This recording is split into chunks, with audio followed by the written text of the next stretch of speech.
Hi, boys and girls. We are on the last chapter. The last chapter of The Trumpet of the Swan by E.B. White.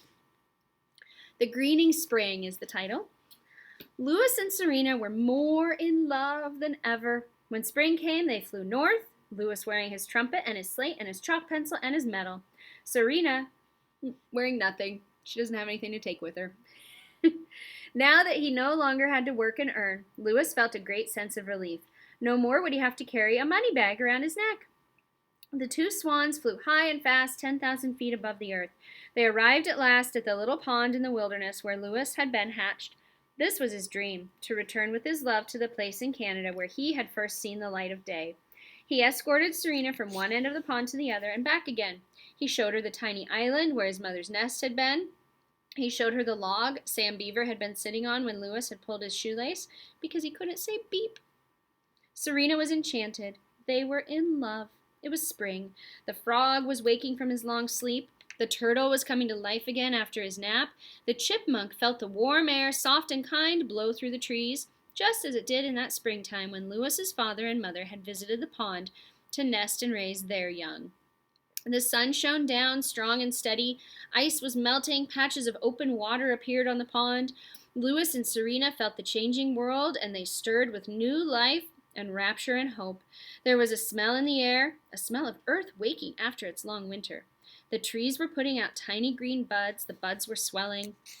A better, easier time was at hand. A pair of mallard ducks flew in. A sparrow with a white throat arrived and sang, "Oh, sweet Canada, Canada, Canada." Serena chose a muskrat lodge on which to build her nest. It was the right height above the water. The muskrats had built it out of mud and sticks. Lewis had hoped his wife might decide to make her nest in the same spot where his mother had built hers, but she wanted her own way, pretty much, and Serena knew what she was doing. Lewis was so delighted when he saw her begin to construct the nest, he didn't really care where it was. He raised his horn to his mouth and played the beginning of an old song called, "It's Delightful to Be Married, to be married." Then he helped by bringing a few pieces of coarse grass.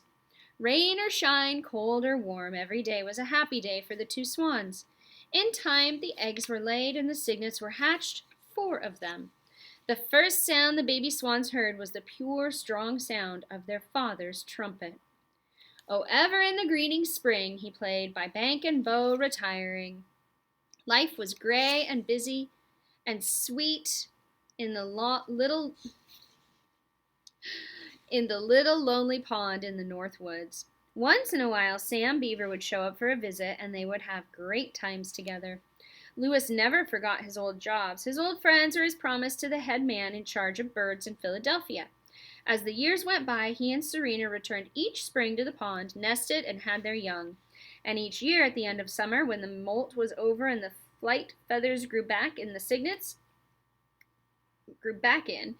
cygnets were ready to try their wings, Lewis took his family for a long trip across America. He led them first to Camp Kookooskoos, where he had saved the life of Applegate Skinner and won his medal. The camp would be closed for the season, but Lewis liked to revisit it and wander around, remembering the boys and how he had earned his first $100 at camp as camp bugler. Then the swans would fly to Boston, where the Swan boatman always gave them a big welcome. Lewis would polish up his horn, blow the spit out of it, and swim in front of the boats again, playing "Row, row, row your boat." And the people of Boston would hear the familiar sound of the trumpet of the Swan and would flock to the public garden. Then the boatman would treat Lewis and Serena to a night at the Ritz Hotel, while the cygnets spent the night by themselves on the lake, watched over by the boatman. Serena dearly loved the Ritz. She ate dozens of watercress sandwiches and gazed at herself in the mirror and swam in the bathtub. And while Lewis stood and looked out the window at the public garden down below, Serena would walk round and around, turning lights on and off for the fun of it. Then they would both get into the bathtub and go to sleep. From Boston, Lewis would lead his family to the Philadelphia Zoo and show them Bird Lake. Here he would be greeted warmly by the head man in charge of birds. If the zoo needed a young trumpet or swan to add to his collection of waterfowl, Lewis would donate one of his cygnets, just as he had promised. In later years, Philadelphia was also the place where they would see Sam Beaver. Sam took a job with the zoo just as soon as he was old enough to go to work. He and Lewis always had a great time when they got together. Lewis would get out his slate, and they would have a long talk about old times. After visiting Philadelphia, Lewis would fly south with his wife and children so they could see the great savannas where alligators dozed in the swamp water and turkey buzzards soared in the sky. And then they would return home to spend the winter in the Red Rock Lakes of Montana, in the lovely, serene Centennial Valley where all trumpeter swans feel safe and unafraid. The life of a swan must be a very pleasant and interesting life, and of course Lewis's life was particularly pleasant because he was a musician. Lewis took good care of his trumpet. He kept it clean and spent hours polishing it with the tips of his wing feathers. As long as he lived, he felt grateful to his father, the brave cob who had risked his life in order to give him the trumpet he needed so badly. Every time Lewis looked at Serena, he remembered that the sound of the trumpet was what had made her willing to become his mate. Swans often live to be very old. Year after year, Lewis and Serena returned in spring to the same small pond in Canada to raise their family. The days were peaceful, always just at the edge of dark when the young cygnets were getting sleepy. Lewis would raise his horn and play taps just as he used to do at camp. The notes were sad and beautiful as they floated across the still water and up into the night sky. One summer when Sam Beaver was about 20, he and his father were sitting in their camp in Canada. It was after supper. Mr. Beaver was rocking in a chair, resting after a day of fishing. Sam was reading a book. "Pop," said Sam, "what does crepuscular mean?" "How should I know?" replied Mr. Beaver. "I never heard the word before." "It has something to do with rabbits," said Sam. "It says here that a rabbit is a crepuscular animal." "Probably means timid," said Mr. Beaver, "or maybe it means that it can run really fast, or maybe it means that they're not very smart. A rabbit will sit right in the middle of the road at night and stare into your headlights and never get out of the way, and that's how a lot of rabbits get run over. They're not very smart." "Well," said Sam, "I guess the only way to find out what crepuscular means is to look it up in the dictionary." "We haven't got a dictionary here," said Mr. Beaver. "You'll have to wait till we get back to the ranch." Just then, over at the pond where the swans were, Lewis raised his horn and played taps to let his children know that the day had come to an end. The wind was just right, and the sound carried across the swamp. Mr. Beaver stopped rocking.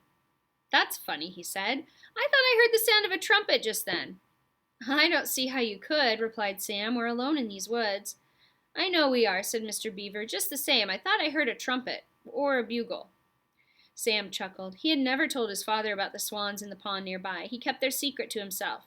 When he went to the pond, he always went alone. That's the way he liked it, and that's the way the swans liked it. "Whatever happened to your friend, Lewis?" asked Mr. Beaver. "Lewis was a trumpeter. You don't suppose he's somewhere around here, do you?"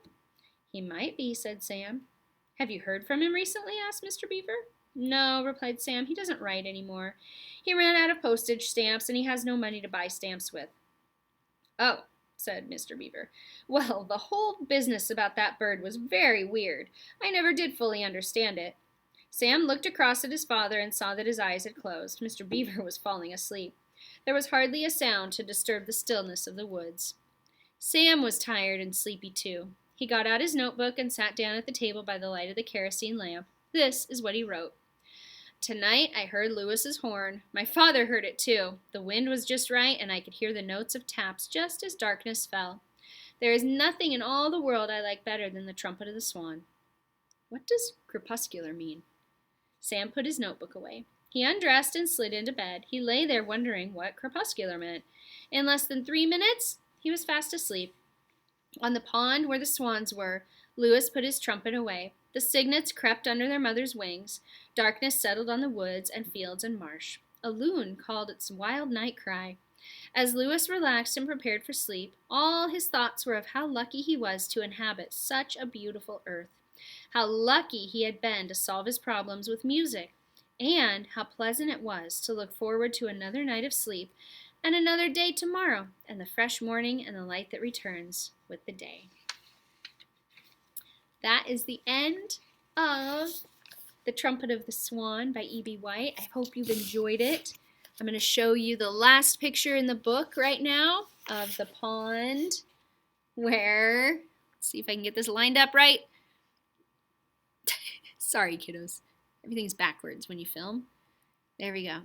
There is the pond where Lewis and Serena go every year.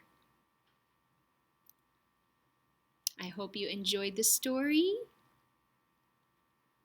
and maybe one day read it for yourself.